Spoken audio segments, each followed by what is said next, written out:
ঝিনাইদহ ৪ আসনে নিখোঁজ এমপির মরদেহ কলকাতা থেকে উদ্ধার। শৈলকুপায় মন্নু এবং হরিণাকুণ্ডুতে টিপু মল্লিক উপজেলা চেয়ারম্যান নির্বাচিত। আসসালামু আলাইকুম। বর্তমান ঝিনাইদহ টিভি রাতের সংবাদে আমন্ত্রণ। আপনাদের সাথে আছি আমি শিলা আক্তার। এতক্ষণ দেখছিলেন সংবাদ শিরোনাম, এবার থাকছে বিস্তারিত। 7 দিন নিখোঁজ থাকার পর ঝিনাইদহ ৪ আসনের এমপি আনোয়ারুল আজিম আনারের মরদেহ উদ্ধার করেছে ভারতীয় পুলিশ। বুধবার 22 মে কলকাতার নিউ টাউনের সঞ্জীব গার্ডেন এলাকা থেকে তার মরদেহটি উদ্ধার করা হয়। মৃত্যুর এই খবর আসার পর নেতাকর্মীরা কান্নায় ভেঙে পড়েন, হতাশায় ভুগছেন। সুলতান আল এনামের তথ্য ছবিতে থাকছে বিস্তারিত। এর আগে 12 মে চিকিৎসার জন্য ভারতে গিয়ে নিখোঁজ হন তিনি। পরে পশ্চিমবঙ্গের বরাহনগর থানায় জিডি করেন এমপি আনারের বন্ধু গোপাল। এমপির লাশ উদ্ধারের ঘটনায় সন্দেহভাজন 2 জনকে গ্রেফতার করেছে কলকাতা পুলিশ। তাকে উদ্ধারে ভারতের পুলিশের সাথে কাজ করছিল বাংলাদেশের পুলিশ। এমপি নিখোঁজের ঘটনা ছিল গত কয়েকদিন ধরে টক অব দ্য কান্ট্রি। মরদেহ উদ্ধার করে ময়নাতদন্তের জন্য পাঠিয়েছে টেকনোস্মৃতি থানা পুলিশ। এ ঘটনার সাথে কারা জড়িত তা জানতে ইতোমধ্যেই তদন্ত শুরু করেছে পুলিশ। জানা গেছে গত 12 মে সন্ধ্যা 7টার দিকে তার বন্ধুর বাড়িতে পৌঁছান তিনি। পরের দিন ডাক্তার দেখাতে যাওয়ার কথা বলে সেখান থেকে বেরিয়ে যান তিনি। শেষবার বরানগড় বিধান পার্ক এলাকার কলকাতা পাবলিক স্কুলের সামনে থেকে তাকে গাড়িতেও উঠতে দেখা যায়। তবে কিভাবে তিনি নিউ টাউনে গেলেন তা এখন পর্যন্ত জানা যায়নি। আনারের স্বজনরা জানান, গত 11 মে চিকিৎসার জন্য ভারত যান আনোয়ারুল আজিম। ওই দিন চুয়াডাঙ্গার দর্শনা ইমপ্রেস বর্ডার হয়ে ভারতে গিয়েছিলেন।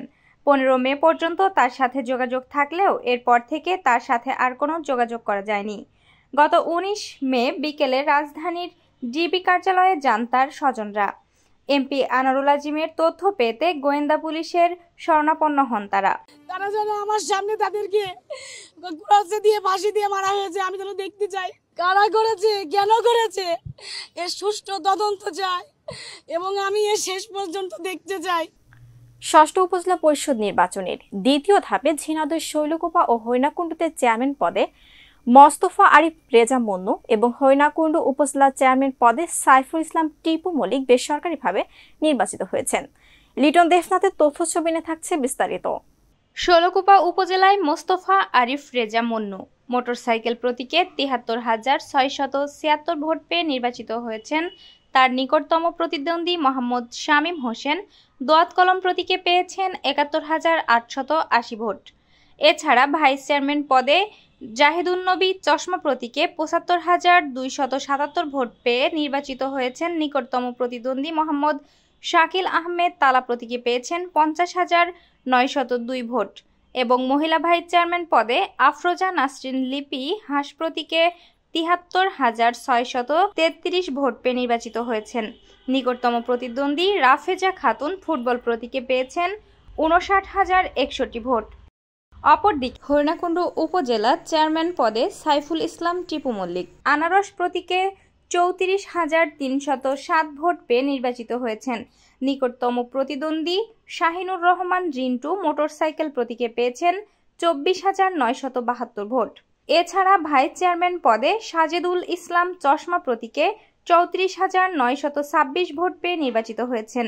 নিকটতম প্রতিদ্বন্দ্বী রাফেদুল হক সুমন টিয়া পাখি প্রতীকে পেয়েছেন ১৫,৪৫৮ ভোট। মহিলা ভাইস চেয়ারম্যান পদে জেসমিন আক্তার ফুটবল প্রতীকে ৫৭,৯২২ ভোট পেয়ে নির্বাচিত হয়েছেন। নিকটতম প্রতিদ্বন্দ্বী সুচিত্রা রানী সাধু খাঁ হাঁস প্রতীকে পেয়েছেন ১৯,৪০০ ভোট। মঙ্গলবার সকাল ৮টা থেকে বিকাল ৪টা পর্যন্ত বিরতিহীনভাবে এই ভোট গ্রহণ অনুষ্ঠিত হয়। অবাধ, সুষ্ঠু এবং নিরপেক্ষভাবে এই ভোট গ্রহণ অনুষ্ঠিত হয়।